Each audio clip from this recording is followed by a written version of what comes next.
Terima kasih pemirsa Sultan TV, Anda masih bersama kami tentunya dalam bincang hari ini. Selamat Hari Ibu bagi Anda yang mungkin belum sempat mengucapkannya kepada ibunya masing-masing ya, untuk selamat Hari Ibu. Meskipun memang seharusnya kasih sayangnya memang tidak hanya dinyatakan dan juga terima kasihnya tidak hanya dinyatakan dalam 1 tahun sekali ya pada momentum Hari Ibu. Namun kita juga harus melimpahkan cinta dan kasih sayang kita seperti ibu melimpahkan cinta dan kasih sayangnya kepada anak-anaknya.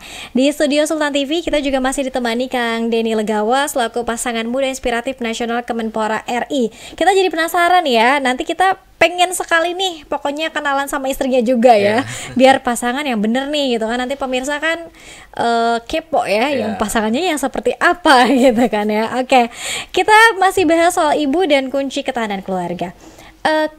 Kenapa sih Kak Den kemudian dengan tanggung jawab ibu yang begitu besar, kemudian juga sosok ibu ini mengapa kemudian disebut sebagai kunci dari ketahanan keluarga itu?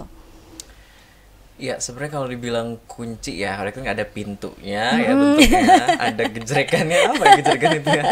Pegangan pintu ya? Ada pegangan pintunya gitu ya. Cuma kalau dibilang kunci, bener kuncinya karena beliau lah sosok ibu ini yang membuka gitu ya, membuka cakrawala pintu rumah tangga gitu kan bahasanya. Istri saya memang kebetulan ya, sarjana psikologi gitu ya dari Unpad, emang fokus banget di situ, di psikologi anak gitu ya, dia fokusnya. Nurwita Kumala Dewi namanya, dia fokus banget tuh di bidang psikologi anak. Terus kalau misalkan disebut kunci tadi bisa membuka ya, dan dari situlah sebenarnya tatanan-tatanan rumah tangga mulai dilihatkan gitu kan, bersama ayah, bersama si anaknya gitu ya. Apalagi anakku perempuan nih kan ya, dengan beberapa kasus yang marak saat ini itu lumayan serem juga kan, anak-anak perempuan sekarang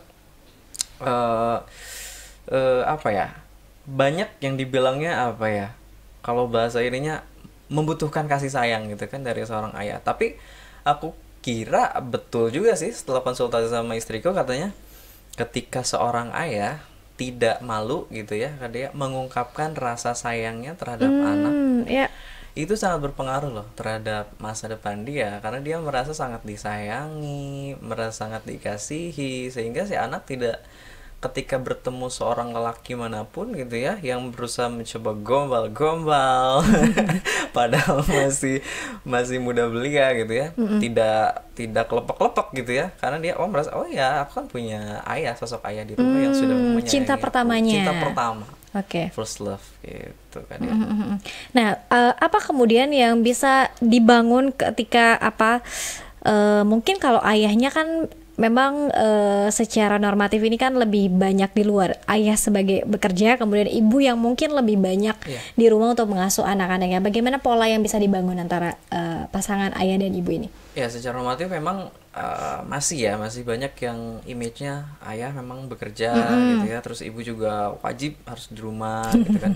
Banyak yang seperti itu, padahal sebenarnya bisa jadi kan enggak ya gitu. Banyak yang menyalahkan, sekali lagi terfokusnya kepada ibu. Ketika ibunya bekerja, kadang-kadang kok kerja sih ibunya nggak di rumah. Terus ketika di rumah, lah kok ibunya di rumah sih nggak kerja gitu kan. Jadi selalu fokusnya kepada ibu. Nah, dibutuhkan sebenarnya kolaborasi yang baik ibu dan ayah gitu ya, dengan love language yang berbeda tadi itu, dengan logika dan hati yang berbeda kan gitu ya. Saya juga walaupun pasangan muda inspiratif kadang-kadang punya beban kayak seakan-akan kita nggak boleh berantem gitu harus adem ayem ya, harus adem ayem, padahal nggak juga. Ketika diskusi terjadi, sebenarnya disitulah terjadi solusi-solusi yang terbaik gitu kan. Apalagi istri saya tuh love language-nya kan lebih bener-bener self-service ya, jadi bener-bener pengen melayani tanpa harus berbicara gitu ya. Kalau saya kan bener-bener, karena seorang trainer public speaking kali ya, bener-bener butuh word of affirmation, komunikasinya say love to me gitu kan. Nah, ini kan perbedaan ini sebenarnya bisa jadi kolaborasi yang baik untuk anak. Nah, cuma kadang-kadang kunci pertamanya sering tidak dipahami yakni love language saya sama suami atau sama anak sudah pasti berbeda, atau bisa jadi kalaupun sama tetap sebenarnya bisa jadi ada konflik. Nah, kadang-kadang ini nggak disadari atau dideteksi dulu. Makanya kadang-kadang dianggap dia mah nggak peduli sama saya gitu kan, istriku begini banget, ayahku kok kayaknya cuek banget gitu ya, apa-apa langsung cari solusi, padahal kan biasanya seorang ibu ketika bercerita gitu ya, seorang perempuan tuh biasanya cuma pengen didengerin gitu ya, bener. Bener sekali. bener ya.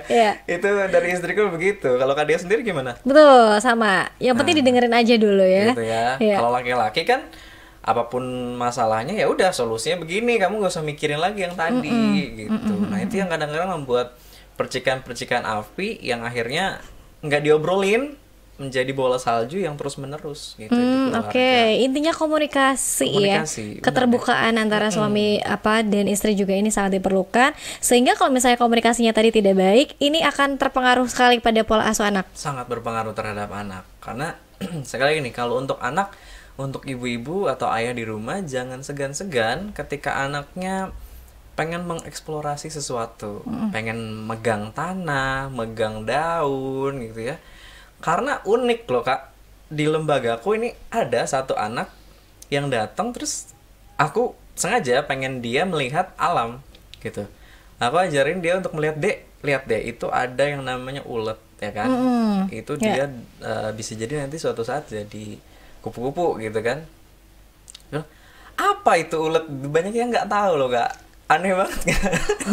Coba deh ibu-ibu iseng-iseng aja ya di rumah, kalau misalnya udah sering banget ngasih YouTube gitu ya, di rumahnya bagus, cuman coba sekali-kali dieksplor, tanya gitu, dia tahu nggak ini binatang apa. Kalau bener-bener nggak tahu, berarti itu tuh salah satu ciri kita bener harus mulai turun lagi ke alam gitu loh. Ketika anaknya megang tanah, pengen nginjek tanah, atau bahkan mungkin sedikit gitu ya ngerasain sakit nginjek batu gitu ya, itu sebenarnya sebuah rangsangan yang bagus banget kan ya. Biarkan aja ya. Biarkan aja dulu. Anaknya hujan-hujanan, main kotor-kotoran tidak apa-apa ya. Bener, itu sangat berpengaruh banget loh. Makanya kadang-kadang kan malah pengennya kita pengen bersih aja. Udahlah diem di rumah, kamu diem, tinggal megang HP aja, aku kasih kuota yang banyak gitu ya. Tidak salah memang, bisa jadi media pembelajaran. Cuman sekali lagi mata dan juga sensitivitas si anak, khawatir kalau setiap hari misalkan lebih dari 2 jam gitu ya. Bagaimana tuh, bayangin nih, kita aja ya yang udah dewasa biasanya lelah kan Kak ya. Ya apalagi si anak gitu yang terbiasa dengan itu, bisa jadi ketergantungan gitu Kak Dea. Oke, ini mungkin boleh dikombin tadi lagi ya, seperti Kak Din yang bilang bahwa ada masanya ketika harus turun lagi ke alam, main kotor-kotoran tidak apa-apa, lalu sekali-kali juga diberikan gadget sebagai pola asuh dan media pembelajaran tadi boleh juga nih. Nah, ini juga terkait juga sama dengan mental seorang ibu nih Kak Din. Nah, biasanya ibu nih katanya mentalnya kuat banget deh, tapi katanya jangan sampai kalau misalnya dimarahin sama pasangannya ini langsung mellow, langsung nangis dan lain sebagainya. Ini kan berarti kuncinya juga ada pada pasangannya ya. Bagaimana Kak Den? Sekali kayak gini nih. Kadang-kadang ketika si ibu ya punya masalah kan biasanya selalu dipendam gitu ya. Ya udahlah, memang aku mungkin harus memperbaiki diri lagi kan gitu ya. Iya. Akhirnya nyalahin diri sendiri lagi ya. Akhirnya nyalahin diri sendiri lagi. Sekalinya dia curhat atau bahkan marah sekalipun gitu ya. Kan ada saatnya dia juga udah nggak kuat, terus meledak kan. Sekalinya dia meledak juga kadang-kadang ditahan sama suaminya, kayak kamu nih marah, aku nih capek gini ya kan. Aku bisa bekerja di luar gini. Nah, sekalinya marah pun seorang ibu tetap dimarahin gitu. Coba bayangin kalau bapak-bapak di rumah nih, tolong ya bapak, kalau bapak-bapak bayangin punya masalah, bapak-bapak punya masalah, terus ketika pengen marah pun nggak boleh gitu. Gimana rasanya tuh jadi seorang ibu? Dan ketika udah dimarahin pun ditahan marahnya, si ibu akhirnya tetap diem pada akhirnya gitu. Mentok-mentok paling cerita atau curhat sama anaknya biasanya gitu kan. Atau ya udahlah biasanya di medsos gitu kan, kalau ibu-ibu sekarang gitu kan sebenarnya lebih berbahaya lagi ketika bisa diekspor ke luar gitu.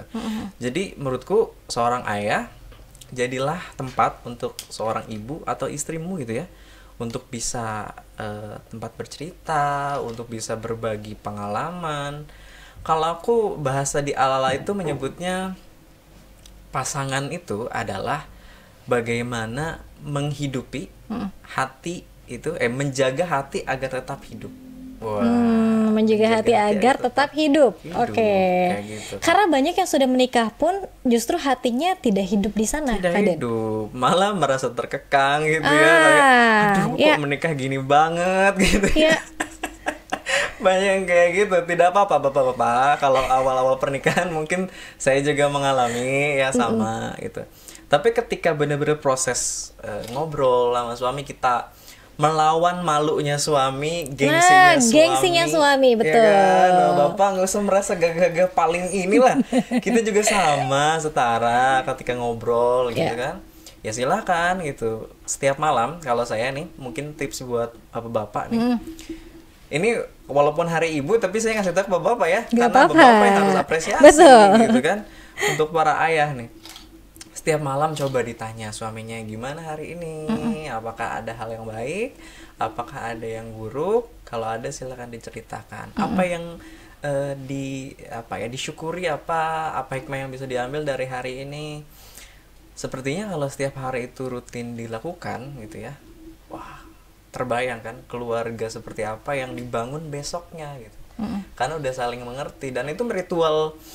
Kalau di psikologi, istriku menyebutnya shutdown ritual. Jadi biar pikiran kita itu ketika tidur bener-bener di shutdown. Kadang-kadang kan kita biasanya bangun tidur pusing tuh karena apa? Ada ya, karena masih banyak pikiran. Beban kan? yang kemarin masih ada. Ditambah beban hari ini masih banyak, misalkan ditambah lagi tiap hari kan capek gitu. Kak Dea seneng nggak kalau setiap malam ditanya sama pasangan kayak gimana hari kamu hari ini gitu? Pasti seneng banget kan. Nah sama ibu-ibu yang lain juga sepertinya seperti itu gitu. Atau mungkin juga ada pasangan lain punya ritual yang lain juga boleh ya, silakan ya. Pendekatan-pendekatan yang mungkin bisa dilakukan lagi oleh para pasangan untuk kemudian tadi ada fase shutdown kalau kata Kak Denny Legowo, atau mungkin pasangan lain ada. Kalau aku ada juga. Tapi bentuknya berbeda ya. Mungkin ini bisa intinya sih seperti charging lagi ya. Untuk kemudian nanti bisa siap lagi untuk menghadapi hari esok. Kadang kita masih ada satu segmen ya. Nanti kita akan lanjutkan lagi. Pemirsa silakan yang ingin bertanya langsung ke streaming Sultan TV boleh langsung ikutan serta di segmen ketiga nanti ya. Tetap bersama kami dalam Bincang Hari Ini.